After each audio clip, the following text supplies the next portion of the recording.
ঢাকা বিশ্ববিদ্যালয়ের নামে যে সকল পেজ সামাজিক যোগাযোগ মাধ্যমে চালানো হয় এবং সেই পেজগুলোর মাধ্যমে যে ধরনের অপতথ্য, গুজব এবং প্রোপাগান্ডা ছড়ানো হয়,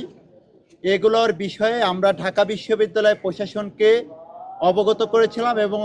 স্মারকলিপি প্রদানের মধ্যে আবেদন জানিয়েছিলাম যে এই পেজগুলোর সাথে যারা জড়িত, আমরা ইতিমধ্যে কয়েকজন ব্যক্তির নাম জানতে পেরেছি এবং এর পেছনে যারা আছে অর্থের যোগানদাতা হিসেবে এবং শক্তিদাতা হিসেবে, তাদের বিরুদ্ধে ঢাকা বিশ্ববিদ্যালয় প্রশাসন যেন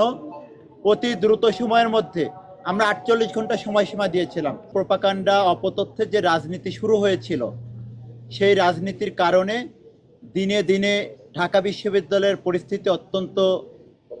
উত্তাপ তৈরি হচ্ছিল, বিশ্ববিদ্যালয়ে অস্থিতিশীল হয়ে উঠছিল এবং তারই ধারাবাহিকতায় আমরা দেখেছি একটি মিথ্যা এবং ভুয়া ফটোকার্ডকে কেন্দ্র করে বিগত বৃহস্পতিবার শাহবাগে বেশ কিছু ঘটনা ঘটেছে।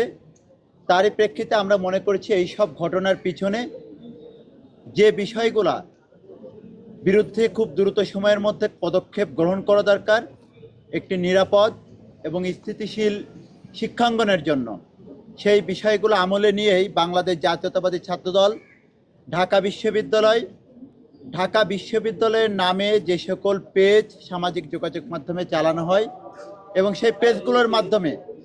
যে ধরনের অপতথ্য, গুজব এবং প্রোপাগান্ডা ছড়ানো হয়, এগুলোর বিষয়ে আমরা ঢাকা বিশ্ববিদ্যালয় প্রশাসনকে অবগত করেছিলাম এবং স্মারকলিপি প্রদানের মধ্যে আবেদন জানিয়েছিলাম যে এই পেজগুলোর সাথে যারা জড়িত, আমরা ইতিমধ্যে কয়েকজন ব্যক্তির নাম জানতে পেরেছি এবং এর পেছনে যারা আছে অর্থের যোগানদাতা হিসেবে এবং শক্তিদাতা হিসেবে,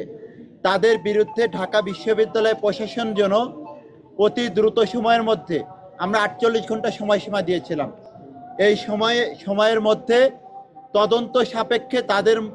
তাদের বিরুদ্ধে একাডেমিক এবং আইনানুগ ব্যবস্থা যাতে গ্রহণ করে, সেই বিষয়গুলো নিয়েই কিন্তু আমরা বিগত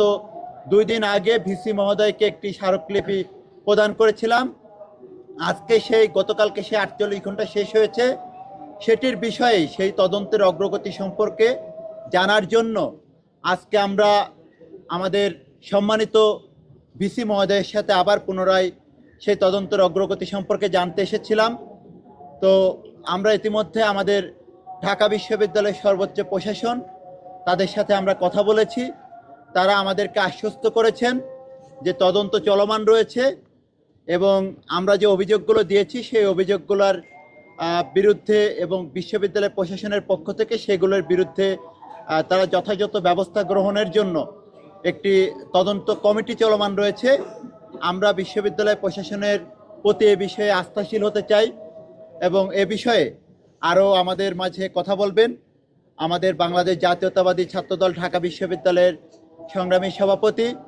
গণেশচন্দ্র রায় সাহস। এছাড়া আজকে আমাদের মাঝে আমাদের এই আলোচনায় উপস্থিত ছিলেন ঢাকা বিশ্ববিদ্যালয়ের